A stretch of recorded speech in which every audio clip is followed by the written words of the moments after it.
here from All Miniatures Great and Small, and today we're going to be talking about Armies of Late War. It's a new book for Flames of War version 4, and this is turned out to be quite a controversial book.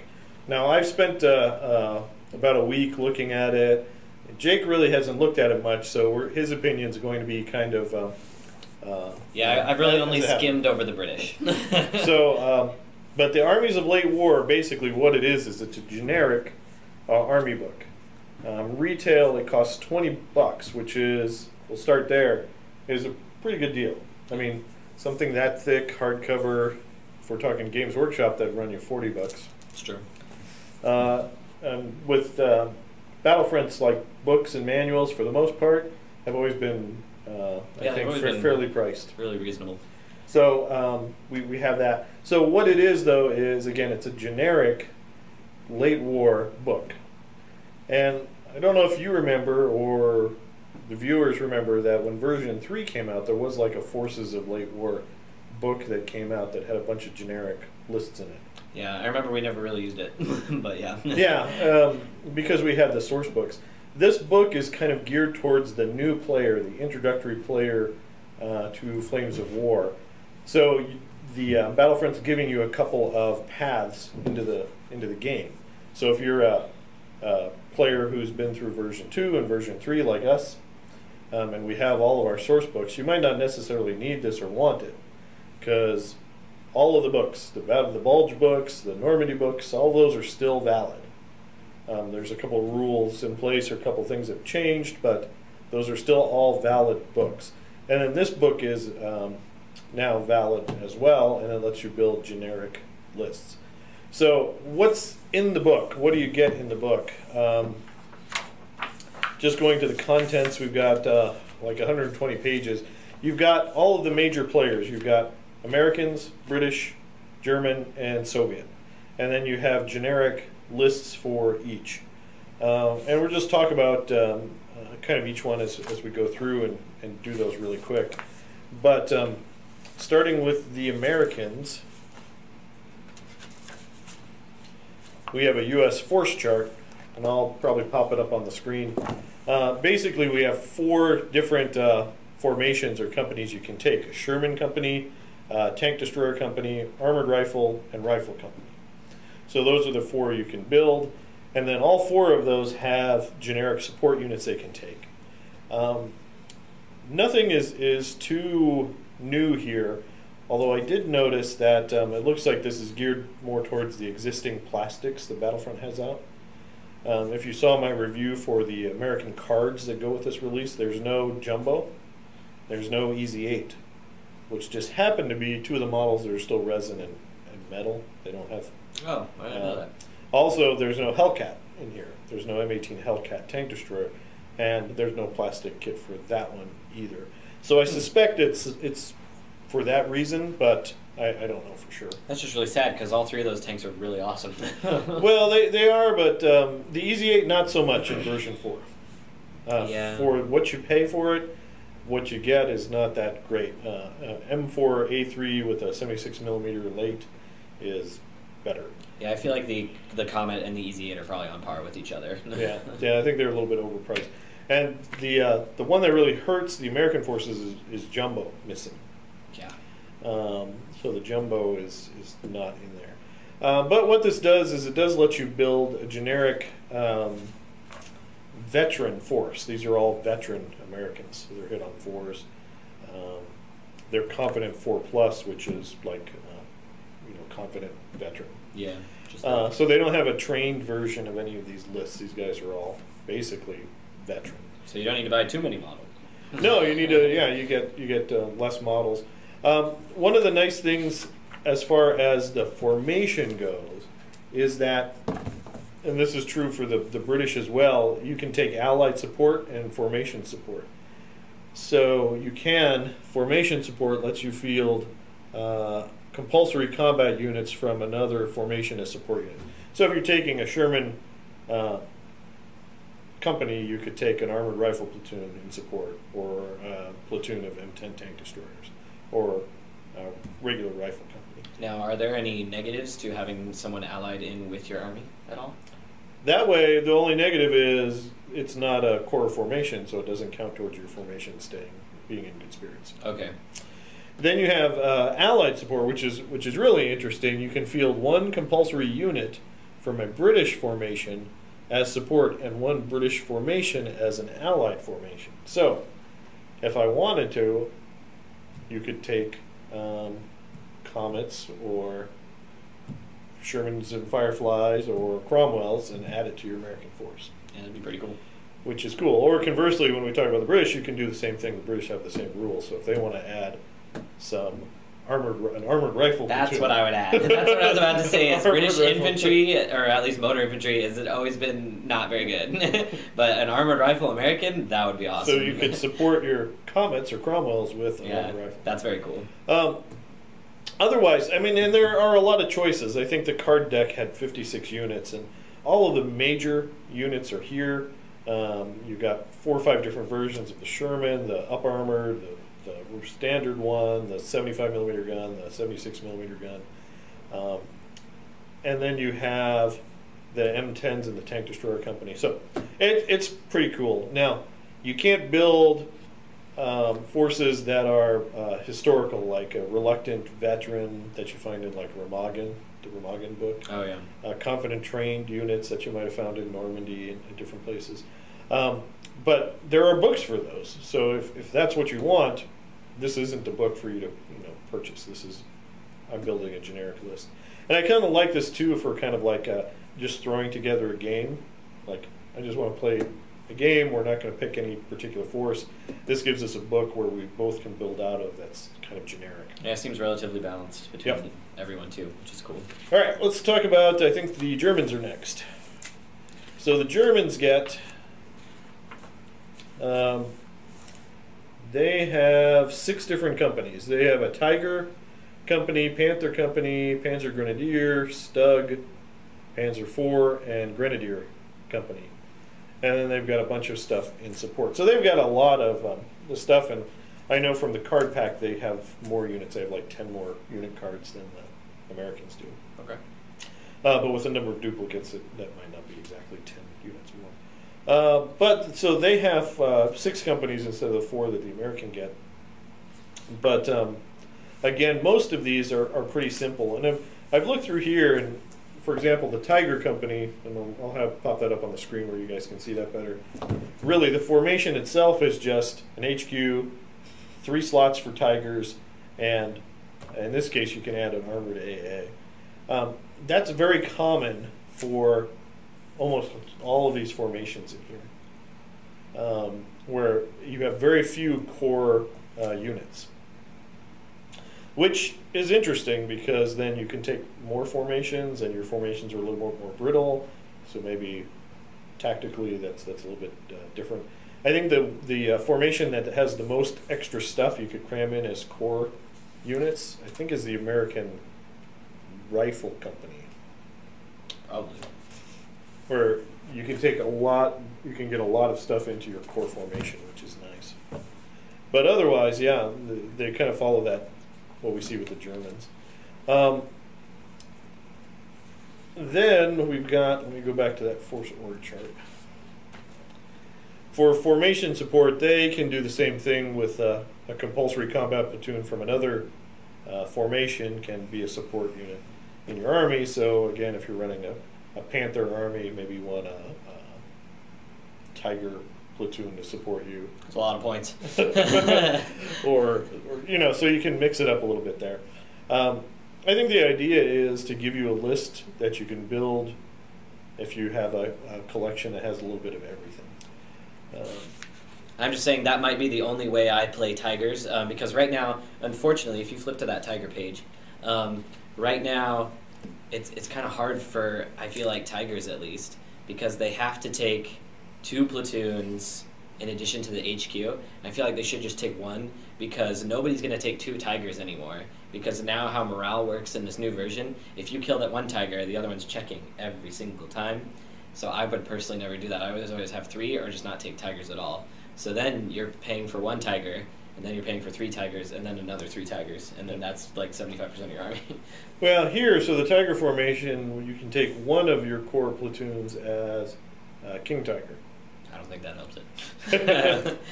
So you're paying about 215 points for a regular Tiger tank and 345 for a King Tiger. Oh yeah, so what I would do to like make it work as best as possible is I do 1 Tiger HQ, 3 Tigers, and then 1 King Tiger to try to avoid morale as much as possible. Well, you could take 2 Tigers in the HQ. They don't test for morale. That's true. Anyway, yeah. So it doesn't really matter. But yeah, so you could build it. I mean, that's still a lot of points. Yeah, it'll probably never be competitive, but yeah, it's still fun to play. But yeah, and it depends on how you want to play, how many points you want to play with. Panthers are still ridiculously expensive because these versions are, again, these are all veteran, and they're confident veteran. Yeah, they're basically the most expensive version of it you can take. Yeah, except maybe the SS Fearless Veteran. Oh yeah, Fearless Veterans, yeah. So it's kind of cool, but again, these formations, the Panthers can take an AA platoon in their core formation. That's it. Stugs can't take anything but Stugs. It's kind of hard. So you just got to keep them.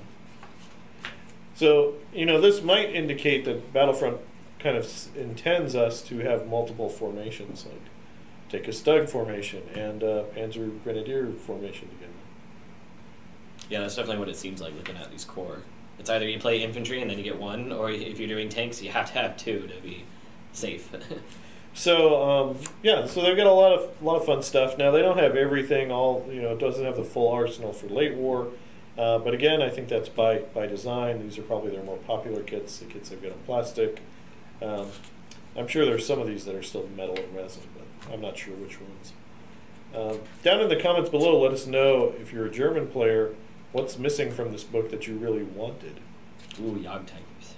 You could take Jagd Tigers. I think they're so cool, but one of them is 395 points. 2 shots. Well, the thing with Jagd Tigers are, if you're playing against Shermans, Jagd Tigers way overkill.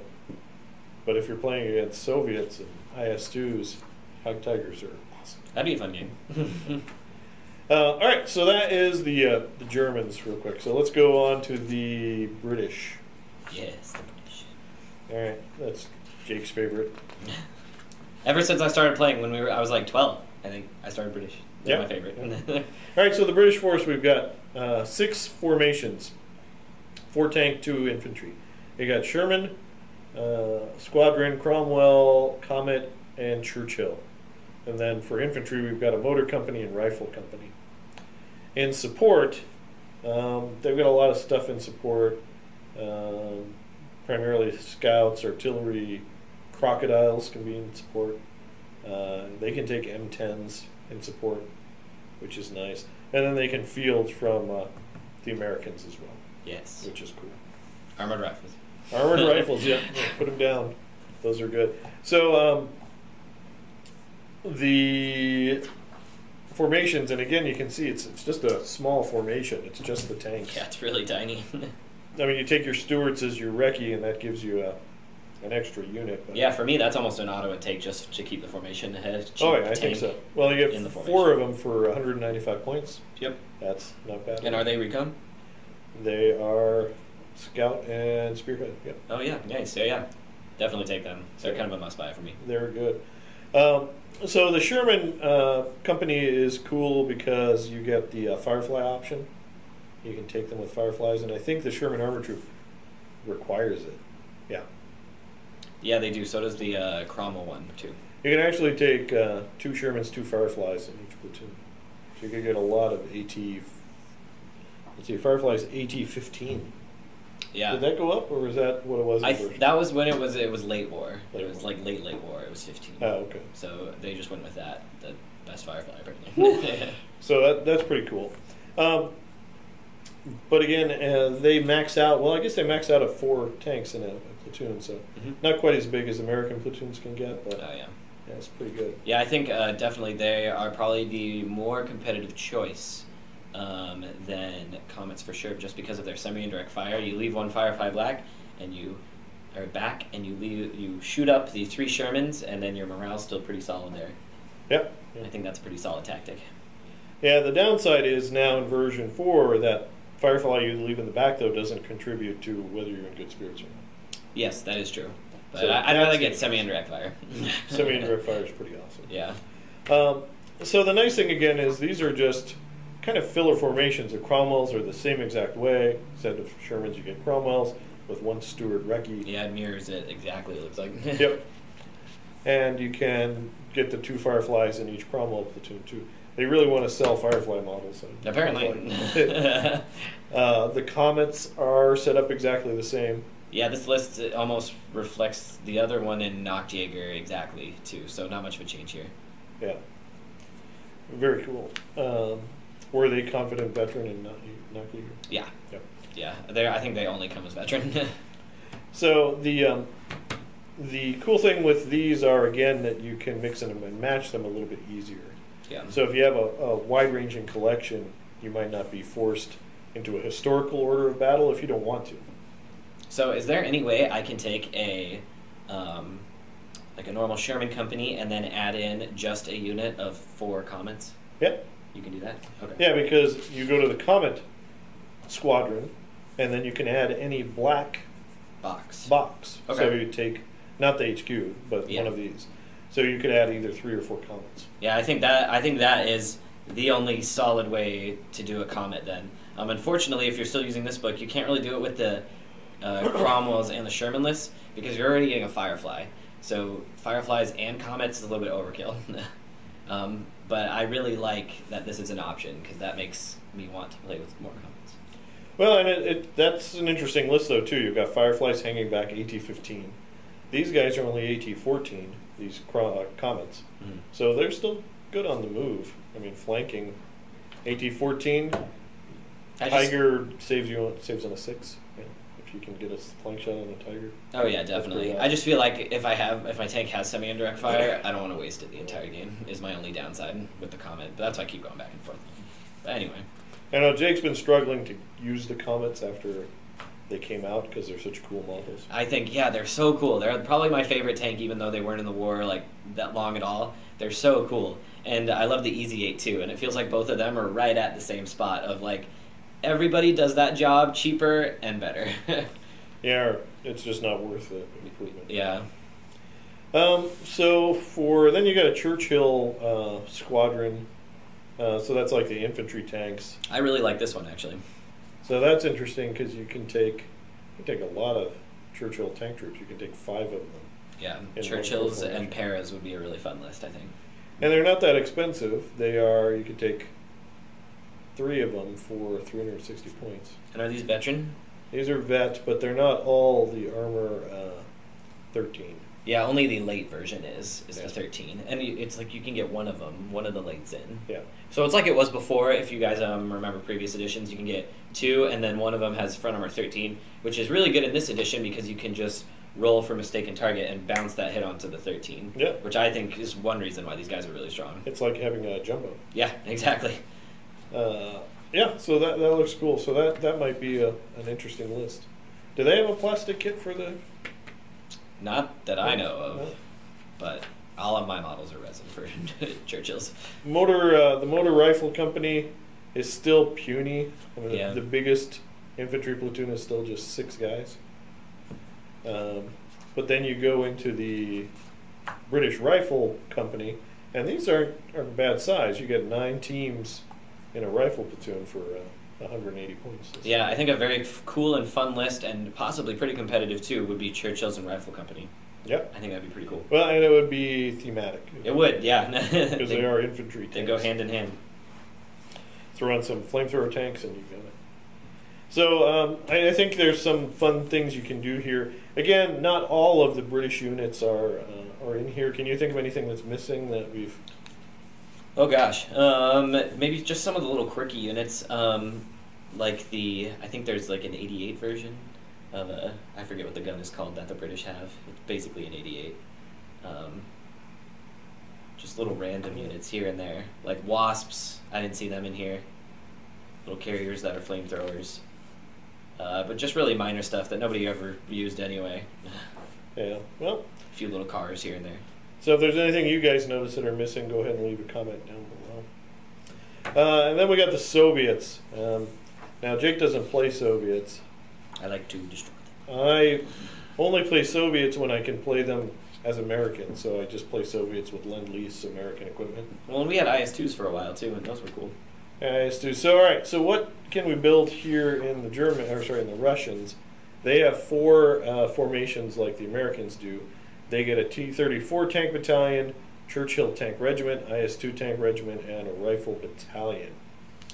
The T-34 is very similar to a Sherman with an upgraded gun. So they can, I guess, the 85mm. Yeah, the T-34-85, yeah. Here's the one that's more similar to the Sherman. And you can take either one, the T-34-85 with the AT-12 or the standard one with AT-9. But basically, you can get a lot of T-34s into a list. 10 of them for 640 points. Which is pretty cool. I think, honestly, that's a more competitive choice just because weight of fire. AT-12 is still really good.